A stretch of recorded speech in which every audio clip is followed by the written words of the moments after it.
to the point tentang kesehatan di tahun 2025 ini seperti apa sih? Karena hari ini kayaknya bertepatan dengan acara propolis. Mungkin bisa dijelaskan. Ya, baik. Bismillahirrahmanirrahim. Kita sadar semua bahwa kesehatan itu kan adalah sesuatu yang berharga. Ya. Kita mungkin bisa punya karir, kita bisa punya aktivitas bisnis, tapi tanpa kesehatan rasanya semua nggak berarti. Ya.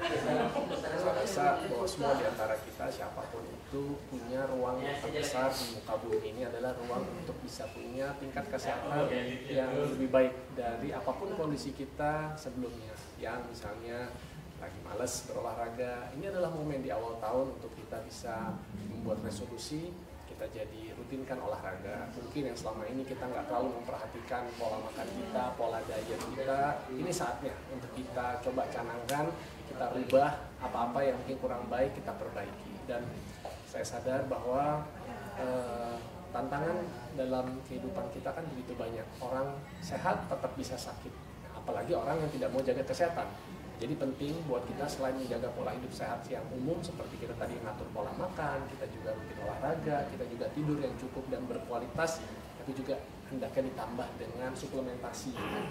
Nah, bicara suplementasi, kalau saya dari istri memang selalu memperhatikan apa-apa yang kita masukkan ke dalam tubuh kita. Yang pertama sumbernya jelas itu harus yang halal, yang kedua juga yang thayyib atau alias yang baik. Ya, nah jadi saya memang sangat menyarankan kepada seluruh anggota masyarakat, minimal dari keluarga saya terdekat, untuk kita selalu menjaga kesehatan, ya salah satunya juga dengan konsumsi suplementasi.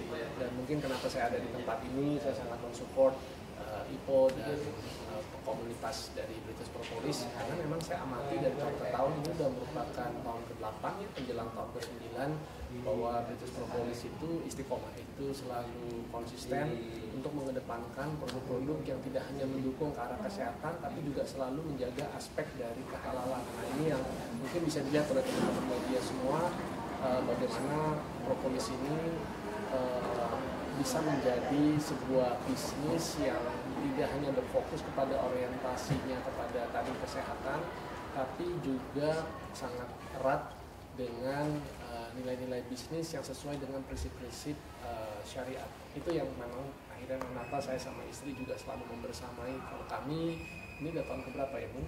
Berarti tahun 2020, mau tahun kelima ya. Nah, tepat pada saat waktu di pandemi kita sadar bahwa memang masyarakat itu seperti kayak disadarkan bahwa kesehatan itu menjadi sesuatu yang sangat utama. Nah, kita akhirnya seperti kayak diingatkan bahwa jangan tunggu sakit dulu untuk kita baru mau aware atau sadar terhadap kesehatan. Jangan tunggu sampai ada keluarga terdekat kita yang harus berulang dulu, yang membuat kita akhirnya baru menyesal karena kita selama ini mungkin abai. Mungkin sedikit kalau dari saya, sakit itu sehat dianggap menarik pada saat sehat itu pergi dari kita, atau pada saat kita sedang sakit. Selagi kita sehat, kenapa nggak kita rawat sebaik-baiknya? Karena sehat ini sebenarnya itu adalah anugerah dari Yang Maha Kuasa, tinggal kita rawat sebaik-baiknya.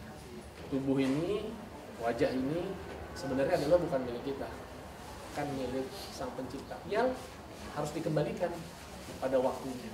Nah, inilah ikhtiar saya dan istri, tidak hanya dengan doa, tidak hanya dengan tadi pola makan, kami tambah dengan suplementasi, tambah lagi kami juga ya kan karena sadar ya bahwa sebaik-baik manusia itu kan katanya adalah yang bermanfaat buat hidup orang lain. Nah, saya kepengen bahwa kefiguran saya, mungkin pengetahuan sedikit tentang dunia kesehatan itu tidak hanya bermanfaat buat tubuh saya, buat keluarga saya, tapi juga harapannya adalah bisa untuk hidup orang lain. Nah, makanya saya lihat komunitas ini kok kayaknya begitu suportif, begitu positif. Ini yang membuat saya udah sekian tahun masih terus membersamai teman-teman di BP. Udah tambahannya? Ya, kita apa-apa ngejalanin semua. Jadi apa yang disampaikan Mas Adrian juga bukan sesuatu yang hanya lip service ya, tapi kita kenyataan ya, sibuk dengan kerjaan, dengan dunia.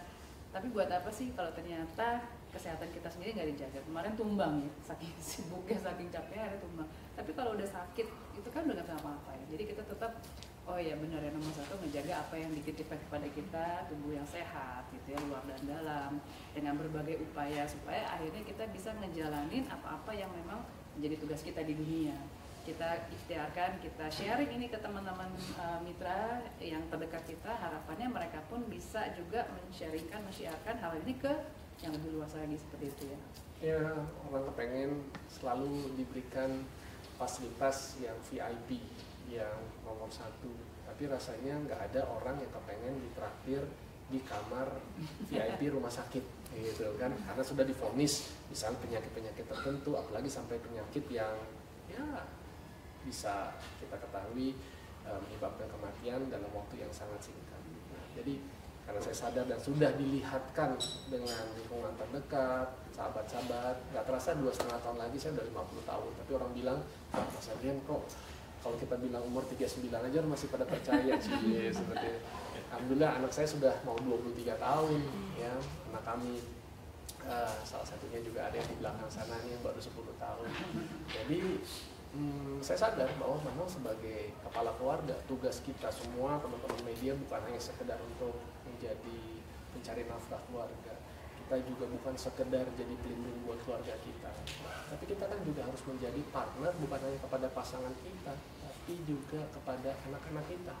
Mereka butuh figur, mereka butuh ayah, mereka butuh bundanya untuk teman bermain, untuk teman ngobrol, untuk mereka bisa mendapatkan keteladanan, dan itu nggak bisa didapatkan dari sekolah, dari kampus gitu, karena madrasah yang paling pertama dan paling utama itu adalah di rumah.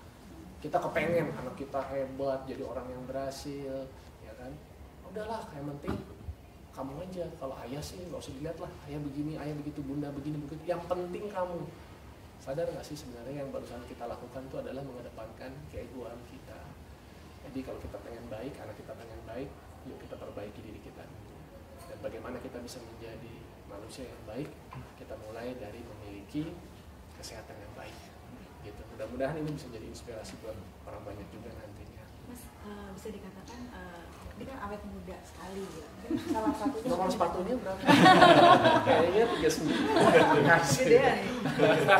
Seperti apa sih mungkin untuk menjaga kesehatan juga gitu kan, dengan salah satunya mungkin dengan olahraga. Mungkin bisa di ini olahraganya apa gitu. Mungkin sejak kapan juga?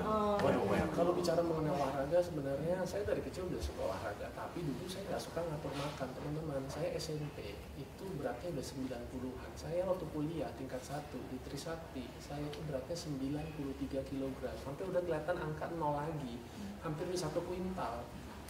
Dan itu nggak nyaman. Kenapa? Karena dulu, mohon maaf, selangkangan saya itu sampai luka, lecet karena kegemukan, jalan itu udah bergesekan ya. Nggak enak rasanya, mohon maaf, jadi orang yang kegemukan, udah nggak percaya diri, mau jerawatan ya kan, pakai baju rasanya susah, bentar-bentar keringetan, baju basah melulu gitu, nggak enak.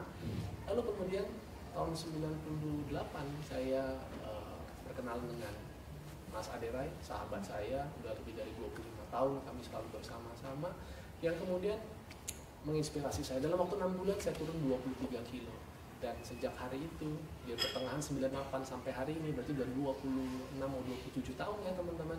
Saya masih pakai ukuran celana yang sama, saya masih pakai baju juga ukuran sama. Berat badan saya sekarang kurang lebih antara 69 sampai 70 kg aja. Dulu saya pikir patokannya itu adalah berat badan, padahal saya salah. Karena sebenarnya bicara mengenai tubuh manusia itu ada 5 pemegang saham. Ada yang namanya tulang, ada yang namanya air, ada yang namanya organ, ada yang namanya otot, ada yang namanya lemak. Tulang, air, organ, ya itu kan udah pemberian, udah sebegitu. Tapi yang bisa diatur itu adalah 2 yang terakhir, otot dan lemak. Ototlah yang seharusnya kita tingkatkan, lemak yang harusnya kita rendahkan. Bagaimana dengan untuk bisa mencapai itu semua? Harus olahraga. Saya sarankan olahraganya latihan beban. Oh, tapi kan sudah biasanya jalan, bagus. Saya udah biasa berenang, bagus. Tapi perhatikan hal-hal itu lebih banyak melatih otot jantung. Sedangkan dalam tubuh manusia kita punya 2 otot besar, yaitu otot jantung dan otot rangka. Otot jantung betul karena dapurnya, tapi rangka untuk bisa mengurangi resiko kita dari mulai namanya cedera. Kemudian juga apa? Bisa memperlambat proses pengeroposan tulang kita. Kan banyak teman-teman kita yang di usia 50 udah pakai tongkat atau bahkan harus pakai kursi roda, naik turun tangga udah sakit, udah gemeteran. Karena biasanya di antara kita suka malas memperhatikan pinggang ke bawah, yang diperhatikan adalah muka, glowing, cakep, laki-laki maunya chest, dada, atau tangan aja yang besar. Tapi dari mulai pinggang sampai ke kaki nggak terlalu diperhatikan. Padahal itu sesungguhnya adalah fondasi utama tubuh manusia. Sama seperti bangunan mewah ini, dia akan terlihat bagus, cantik, tapi harus didukung oleh fondasi yang kokoh. Karena kalau nggak, ada gempa sedikit datang di BSD, ini bisa roboh nih semua nih, satu bangunan megah ini. Begitu juga tubuh kita. Kita boleh aja penampilan, tapi harus perhatikan penampilan dalam tubuh kita. Latihannya, kalau misalnya latihan beban, saya sarankan banyak latihan kaki. Latihan sederhana itu adalah squat. Seperti kita duduk nih teman-teman, kita bisa berdiri, kita bisa duduk. Kalau 1 kali enteng, coba 10 kali lakukan gitu. Lumayan juga, kembang juga tuh paha. Kenapa saya bilang latihan paha? Karena paha itu adalah punya otot penampang yang paling besar dalam tubuh kita. Makanya latihan sebentar rasanya tuh udah, kayak gimana. Tapi itu adalah yang paling bagus. Dan kalau itu kita lakukan, teman-teman akan mudah badannya untuk membakar gula, akan mudah bakar lemak. Dengan demikian teman-teman jadi bisa lebih santai makannya. Besok mau makan bakso, mau makan mie, mau makan kue tiaw, nggak akan kenapa-napa.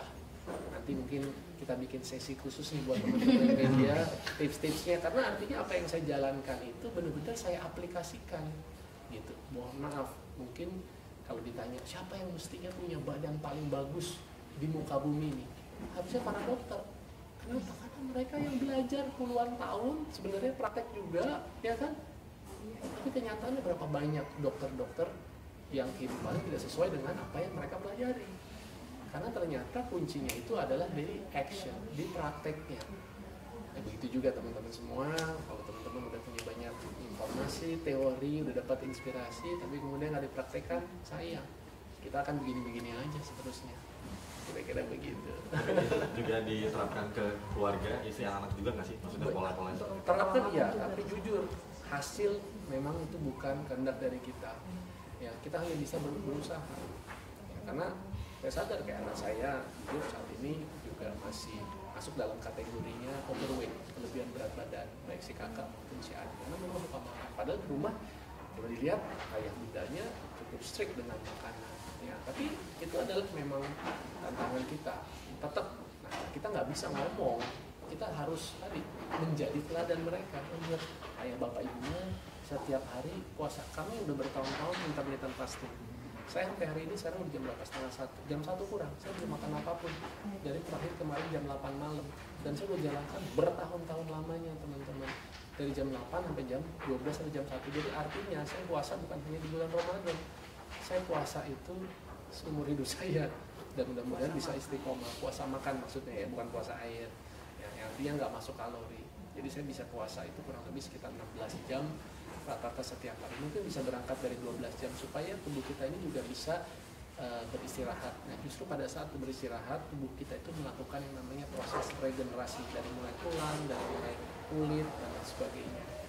Banyak sih sebenarnya hal-hal menarik yang bisa jadi manfaat ya buat teman-teman semua gitu. Ada lagi mungkin terakhir satu pertanyaan? Enggak, cukup. Cukup? Ini kan kayak olahraga, memang olahraga kan menjadi kayak menjadi nomor 1 juga maksudnya dalam kehidupan diri. Iya. Seperti apa sih Mas, kayak misalkan melihat yang banyak sekarang gitu kan yang bapak-bapak yang tadi dibilang kayaknya udah udah Obesitas. Ya, mungkin, segala macam gitu kan. Gini. Oke, pertama kan gini aja. Kalau menurut saya lakukan segala sesuatu itu kita harus tahu tujuannya. Apa sih manfaat kita melakukan hal tersebut? Karena kalau enggak, kita cuma akan ikut-ikutan aja. Kita nggak akan melakukan ini dalam jangka waktu yang lama. Kalaupun misalnya ada keberhasilan, terus kemudian kita udah capek, kita bisa balik lagi. Orang bilang yo-yo, ya kan, semangat ada nanti kendor. Kemudian badannya berhasil, tiba-tiba nanti gemuk lagi, seperti itu. Kita harus sadar bahwa kalau buat saya itu bukan merupakan sebuah kebutuhan, tapi menjalani pola hidup sehat, olahraga rutin, ngatur makan, puasa, itu udah merupakan sebuah kenikmatan buat saya. Kenapa nikmat gitu? Karena saya tahu sehat itu nikmat, makanya saya nggak mau sakit. Karena saya tahu sehat itu nikmat, maka saya usahakan segala hal, ikhtiar apapun untuk supaya saya tetap bisa sehat, supaya istri saya sehat, supaya anak-anak saya bisa sehat. Wajar kalau kenapa orang tetap zolim sama dirinya, makan berantakan, tidur mau begadang dulu, nggak apa-apa dan segala macam, mengatasnamakan mungkin pekerjaan segala macam, karena ya mungkin mereka belum tahu esensinya. Kita kan tahu ya ada pekerjaan, deadline ini itu, tapi kita harus tahu dalam hidup yang panjang ini banyak sekali distraksi, apa yang menjadi prioritas. Nah, bagi saya kesehatan itu termasuk yang utama.